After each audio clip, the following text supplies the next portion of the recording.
Good morning, sir. My name is Komal Kishore Gadekar. I am student of class 9th standard learning in RK Public School and Junior College, Geवराई. Sir, आपल्याला माहिती आहे आपल्या भारत देशाचा पाठीचा कणा हा शेतकरी आणि शेतीच आहे आणि जोवर शेती आणि शेतकरी पुढे जात नाही तोवर भारत देशाचं पुढे जाणं अशक्यच आहे. म्हणूनच सर आता शेतकरी दरवर्षी उत्पन्न पिकवतो पण त्याला भाव मिळतोय का तेवढा, तो तेवढा पुढे जातोय का हा प्रश्न येतो सर.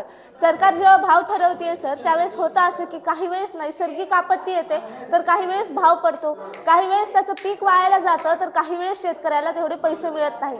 ह्या अशा समस्यांमुळे शेतकरी आत्महत्याची समस्या सर्व शेतकऱ्यांना फेस करावी लागते. कर्जदार बनत जातोय शेतकरी. यावरच एक सोल्युशन सर.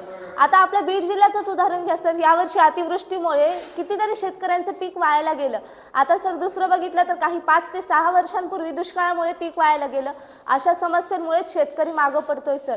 आणि आता शेतकऱ्याचा कापूस दरवर्षी कापूस उगवतो आणि कापूस विकला जातो, परंतु कापसाच्या पयाट्याचं काय सर. आज माझ्या या प्रकल्पामुळे कापसाच्या पयाट्यांना सोन्याचा भाव मिळणार आहे, पण कसा मिळणार आणि नेमकं हे सगळं आहे काय हा प्रश्न उद्भवतो सर. आता प्रदूषणाचा एक मुद्दा येतो सर. यावेळेस दिल्ली सारख्या मोठ्या शहरामध्ये सुद्धा सुट्ट्या द्याव्या लागतात फक्त प्रदूषणाच्या समस्येमुळे.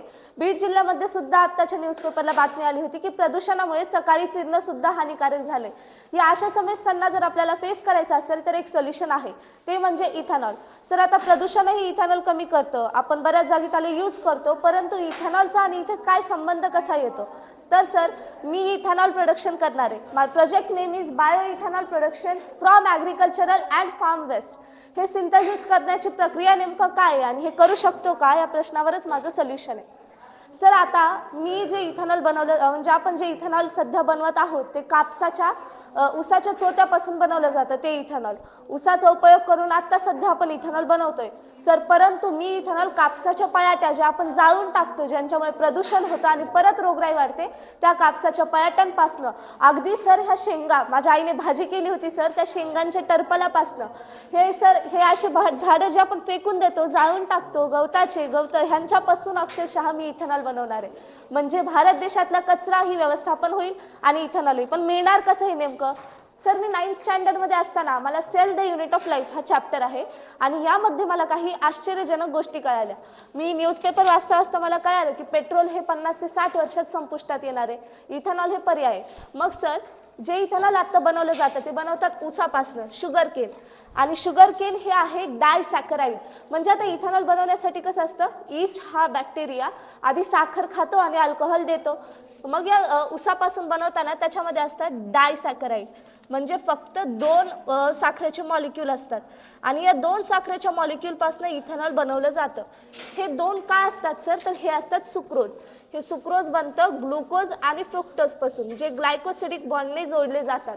हे असतात टेस्ट, ह्यांना चव असते म्हणून ह्याच्यापासून इथेनॉल बनवलं जातं. पण सर आपण जो ऊस खातो त्या गोड असतो म्हणून खातो, पण कापसाच्या पयाट्या टेस्टलेस एकदम आणि त्या फेकून दिल्या जातात. त्या टेस्टलेस काय कारण ॲक्च्युली त्याच्यामध्ये ग्लुकोज आहे. ते ग्लुकोजपासून सेल्युलोज बनलेलं आहे. त्याच्यामध्ये जी सेल वॉल आहे सर ह्याच्यामध्ये सेल वॉल असते. Cell wall is made up of cellulose आणि cellulose is made up of glucose. 4235 साखरेचे मॉलिक्यूल आहेत सर ह्याच्या एका पार्टिकलमध्ये. म्हणजे मला सांगायचं हे की मी हा धडा शिकत असताना मला कळालं की या मटेरियलमध्ये ह्या फेकून दिलेल्या कचऱ्यामध्ये पॉलिसॅकराईड आहेत म्हणजे हजारोंच्या संख्येने ते मॉलिक्यूल आहेत साखरेचे. आता पॉलिसॅकराईड म्हणलं तर सर त्याच्यामध्ये टोटल मॉलिक्यूल्स येतात 4235 मॉलिक्यूल जे बनलेले असतात ग्लुकोजने. सर आता फरक तुमच्या समोर आहे सर. किती पटीने आपल्याला मिळणार आहे इथेनॉल जास्त. 2 मॉलिक्यूल्स कुठे राहिले आणि 4235 मॉलिक्यूल्स कुठे राहिले सर. 9वीचा चॅप्टर शिकत असताना हे कन्सेप्ट मला कळाले आणि नंतर मी इथेनॉल सिंथेसिस करण्याचं ठरवलंच सर. सर बातम्यामध्येही तुम्ही बघू शकता पेट्रोल हे संपुष्टात येणारच आहे लवकरात लवकर. यावर सोल्युशन काढत असताना आता मी बनवलं कसं हे सगळं सर तर सर हे इथेनॉल बनवण्यासाठी आधी हे सगळं मटेरियल गोळा केलं होतं. आता सर जसा आपला हात जरी आपण घेतला तर आपल्या हातावर करोडोंच्या संख्येमध्ये मायक्रो ऑर्गॅनिझम असतात आणि हे मायक्रो ऑर्गॅनिझम्स आधी आपल्याला किल करावे लागतात. तसंच ह्या मटेरियलवर सुद्धा हजारो लाखो करोडो मायक्रो ऑर्गॅनिझम असतात. पण आपल्याला लागणार काय फक्त कार्बोहायड्रेट लागणार आहेत कारण ईस्ट तेच खाणार आहे. त्याच्यामुळे सर ह्याला आधी पूर्ण क्लीन करून घ्यावं लागतं म्हणजे सरफेस स्टेरलायझेशन करावं लागतं थोडक्यात. आता सरफेस स्टेरलायझेशन म्हणजे काय असतं to kill the micro organism present on its surface. मग हे किल करण्यासाठी सर मी बनवली आहे सोलार चूल. सर आता सोलार चूल, सोलार कुकर, सोलार हीटर ह्या कन्सेप्ट ऑलरेडी डिस्कवर्ड आहेत. मग ऑलरेडी डिस्कवर झालेल्या कन्सेप्टवर प्रकल्प बनवणं ह्याला अर्थच नाही सर काही. म्हणून सर मी सोलार कुकरचा इथं उपयोग तर केलाच आहे. हे जर आत्ता आपण उन्हात ठेवलं सर तरी सुद्धा हे पाणी उकळू शकतं. परंतु सर मी एका दिवशी हॉस्पिटलमध्ये गेले होते आणि ऑपरेशन थिएटरमध्ये तिथं ऑटोक्लेव्ह नावाची कन्सेप्ट मला पाहायला मिळाली. मला एक प्रश्न पडला की हे नेमकं असतं काय. तेव्हा मला कळालं की जे ऑपरेशन करताना सीझर यूज केली जाते, जे कात्री वगैरे असतात त्याच्यावरचे सगळे मायक्रो ऑर्गॅनिझम क्लीन करण्यासाठी, सरफेस स्टरलायझेशन करण्यासाठीच ऑटोक्लेव्हचा उपयोग केलेला असतो. आणि सर आत्ता जे आपण इथेनॉलसाठी जे उखळतोय ना सर, तिथं कोळशाचा उपयोग केला जातो. म्हणजे पूर्ण प्रदूषण. कोळसा ऑलरेडी सर आपल्याकडे कमी साठा आहे त्याचा आणि त्याचाच उपयोग करून हीट करणं म्हणजे काय सर, परत प्रदूषणच. म्हणून सर कोळशाचा उपयोग न करता मी इथे सोलार हीटरचा उपयोग केला आणि घरी सुद्धाच सर 121 डिग्री सेल्सिअस एवढं तापमान जर त्याला मिळालं तर त्याच्यावरचे पूर्ण मायक्रो ऑर्गॅनिझम्स किल होतात. मग सर ह्या सोलार कुकरच्या हेल्पने मी सरफेस स्टरलायझेशन केलं आहे. त्याच्यानंतर सर जी प्रक्रिया आता प्रोसिजर सुरू होते सर, त्या प्रोसिजरमध्ये असतं असं की आता आपण सरफेस स्टरलायझेशन तर करून घेतलं. आता प्रोसिजर कुठली सुरू होते की ह्याला आता हीट केलं म्हणजे हे उखळलेलं मटेरियल आहे सर. हे मटेरियल हे आहे, हे मटेरियल आहे म्हणजे हे पालेभाज्यांना मी उखळलेलं मटेरियल हे आहे सर. ह्या मटेरियलमध्ये नंतर सॅकरोमायसिस सर्वॅसी ह्या म्हणजे कन्सेप्टबद्दल आम्हाला 8वीमध्ये मायक्रो ऑर्गॅनिझम्स फ्रेंड अँड फो हा चॅप्टर होता. त्यामध्ये मला असं कळालं सर की ईस्ट नावाचा जो बॅक्टेरिया आहे तो कार्बोहायड्रेट खातो आणि अल्कोहोल देतो.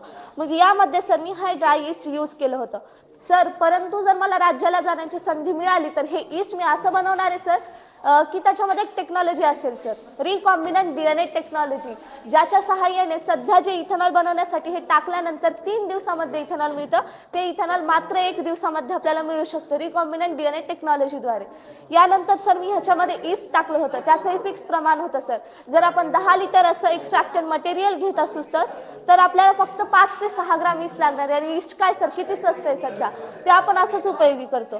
त्यानंतर सर आता इन्क्युबेशन सर म्हणजे हे जे ईस्ट आता आपण यामध्ये टाकले हे 2 ते 3 दिवस स्टोअर करायचं. कारण की सर त्याच्यामध्ये आता फर्मेंटेशनची प्रोसेस सुरू झालेली असते. ते ईस्ट ह्याला कन्झ्युम करत असतं आणि अल्कोहोल प्रोड्यूस करत असतं. हो सर म्हणजे आपण अगदी घरीही करू शकतो. जसं दुधामध्ये दही टाकावं लागतं तसं ह्या मटेरियलमध्ये फक्त ईस्ट टाकणं हेच सर. यानंतर प्रोसिजर येते डाऊनस्ट्रीम प्रोसिजर म्हणजे डिस्टिलेशन. सर डिस्टिलेशन हे आपण ट्रेडिशनल पद्धतीने सध्या करतोय. ट्रेडिशनल पद्धतीने करण्यामध्ये आहे काय सर, मी सायन्स लॅबमधलं मटेरियल सुद्धा घेऊ शकले असते. परंतु सर फेकून दिलेल्या कचऱ्यापासून, बल्ब असेल, बॉटल असतील, हे फेकून दिलेल्या ह्याच्यापासून बनवले सर मी. सर माझी जर इच्छा असती तर मी या सोलारपासून सुद्धा हीट करू शकले असते आणि आपण ते करू शकतो. पण ही एक कन्सेप्ट आधीच झालेली आहे सर, म्हणून याच्यावर एवढा फोर्स किंवा केला नाही आहे सर तेवढं. सर आता हे डिस्टिलेशन प्रोसेसमध्ये होतं असं की हे जे एक्स्ट्रॅक्टेड मटेरियल आहे हे इन्क्युबेशन टाईम पिरियडच्या नंतरचं आहे. म्हणजे ईस्टने आता ते खाल्ले आणि ह्याच्यामध्ये ऑलरेडी अल्कोहोल तयार झालेलं आहे, फक्त हे मटेरियल उरलेलं असतं. मग सर डिस्टिलेशन नावाच्या प्रोसिजरमध्ये आपण करतो असं की आधी इव्हॅपोरेशन होतं, म्हणजे conversion of this liquid into gaseous state. आता हे लिक्विड जे आहे सर मी इथे कॅन्डल लावली, ह्याच्यामुळे हे हीट होणार आहे आता आणि ह्याच्या वेव्ह सर म्हणजे वाफा ज्या आहेत ह्या इकडे यायला सुरू झाल्यात, ऑलरेडी इव्हॅपोरेशन होतंय. यानंतर सर इथे कूलिंग करावी लागते कंडेन्सेशनसाठी. कंडेन्सेशन म्हणजे काय, conversion of gases into the liquid material.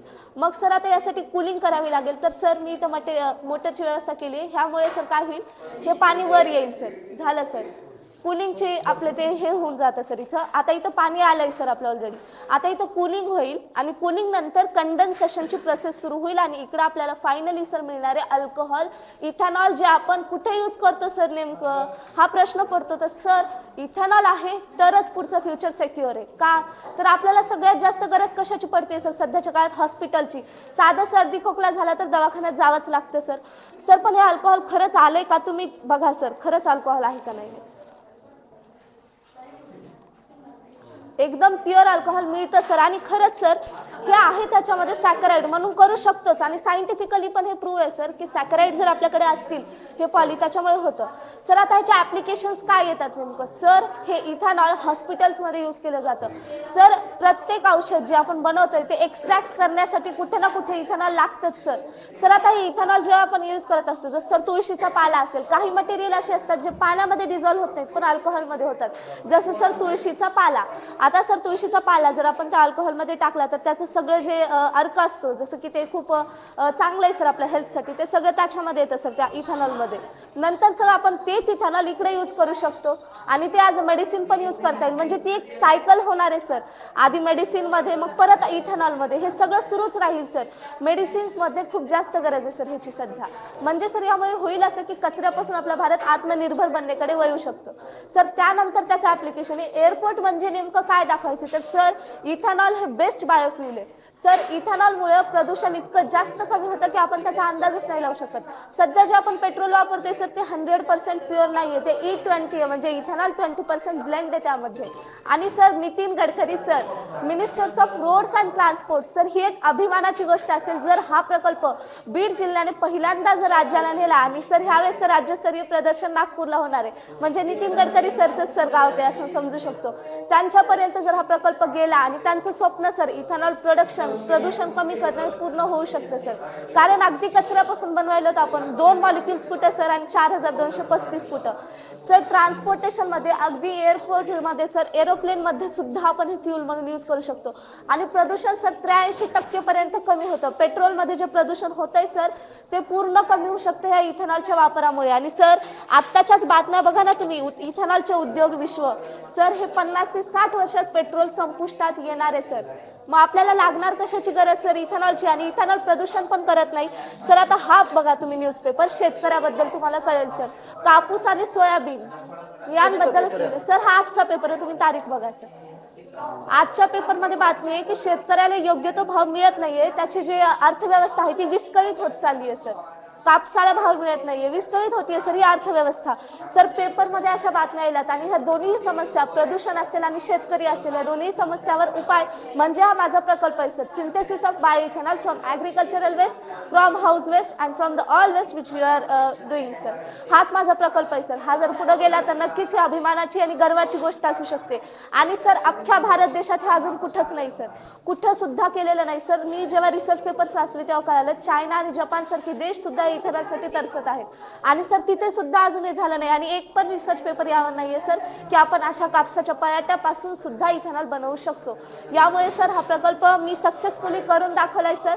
फक्त आता गरज एवढीच की सर हे लवकरात लवकर अंमलात येणे आणि प्रदूषण कमी होणे. Thank you sir.